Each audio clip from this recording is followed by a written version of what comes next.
Ғасырлар бойы адамдар түрлі күнтізбелерді қолданған. Олардың басты мақсаты мезгілдер мен жылдарды жүйелеу. Бүгін күнтізбелерді қалай қолданып жүргенімді көрсетемін. Баршаңызға сәлем, мен атым Саят. Мен сізге Notion арқылы жеке дамуға, әдет қалыптастыруға және өміріңізді реттеуге көмектесемін. Тақырыпқа кірмес бұрын Notion'дағы бір қағиданы айта кетейік. Түрлі кестелерді, таблицаларды жасау кезінде үлкен бір бет жасап аласыз. Ол мастер датабейс деп аталады. Ол орыстардың матрешкасы сияқты үлкен болады да, кейін кішкентай бөліктерге бөліне береді. Оны жасау үшін сіз түрлі вьюларды ауыстырасыз, сорттайсыз және де фильтрларды қолданасыз. Олардың қалай жасалынатынын Notion'ның өзінде көрейік. Ең бірінші жаңа бет жасадық. Ол жерге алдында қолданылған тапсырмалар деген бетті алып келейік.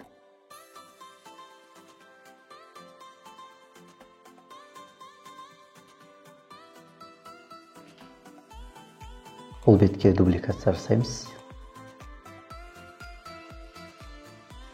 Ғана жасалған жаңа бетке алып келеміз. Оны календар деп қояйық, атын күнтізбе.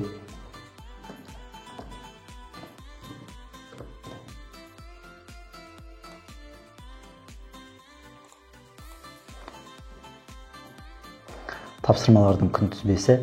Оны жасау үшін мынау view'дағы view деп календарды таңдаймыз.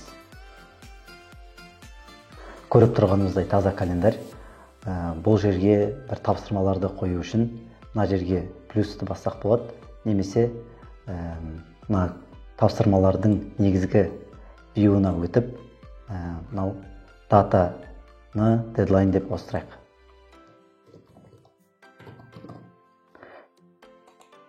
Және әр тапсырманың өзінің дедлайнын қойып шығайық. 8 тапсырманың жасалу керек уақыты қойылды. Енді мынау календарға қайтып келіп қарасақ, әр тапсырма осылай тұрады. Және де мына 3 нүктені басып, properties деп қарасақ, қай жобаға және қай салаға қатысты екенінде бірден осы жерде көрсетіп қойсақ болады. Дедлайн көрсету маңызы жоқ, өйткені сол қай бетте тұр, соны көрсетіп тұрады. Бұл жерде тапсырмаларды дедлайнына қарай ауыстыра берсеңіз болады. Осылайынан жай ғана мышканың көмегімен осылай жылжыта бересіз.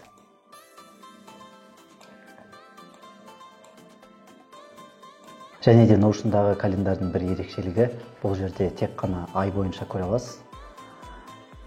Егер тек қана бір аптаны көргіңіз келсе, онда фильтр қосасыз. Ол үшін тағы да 3 нүкте фильтр басамыз. Фильтр deadline is within the next week десек, осы бүгінгі 8 наурыздан 15 наурызға дейінгі дедлайндарды ғана көрсетіп тұрады. Ыңғайлы болу үшін бұл жердегі фильтрді өшіріп, жаңа view қосып, осы фильтрді қосып қояйық.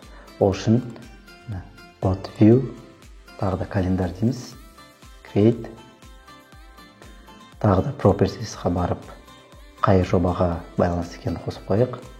Және де бұл жерде фильтрді қосып, бір апта ішіндегі ғана дедлайндарды көрейік. Және бұл жерде view'лардың да атын өзгертуге болады. Мынау календар view деп тұра берсін, ал мынаны атын апталық деп өзгертейік.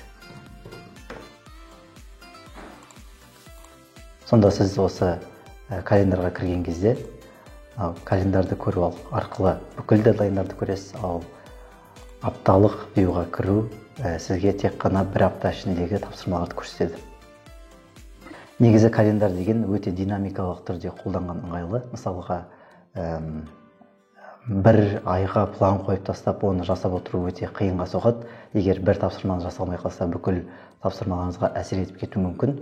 Мен өз басым Notion'ға маңызды, уақыты өзгермейтін, мысалға емтихан сияқты заттарды жазып қоям.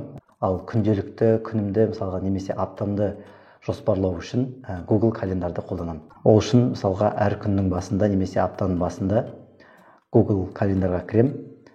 Ол жерде барлығы тап-таза болып тұрады басында.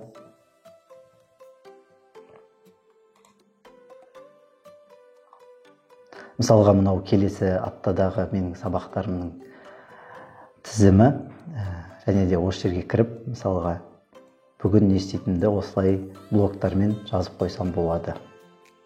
Және де бұл Google календардың жақсы бір жері, оны соткадағы виджетінде қолдануға болады. Қандай маңызды тапсырмалар келе жатқанын сол жерден бірден көріп отырасыз. Видео пайдалы болды деп ойлаймын. Сұрақтарыңыз болса пікір қалдырыңыз, ұнаса лайк қойыңыз. Егер сізге жеке даму, әдет, тәртіп тақырыптары қызық болса, арнаға жазылып, қоңыраушаны басып, жаңа видеоларды жіберіп алмаңыз. Келесі видеоларда кездескенше.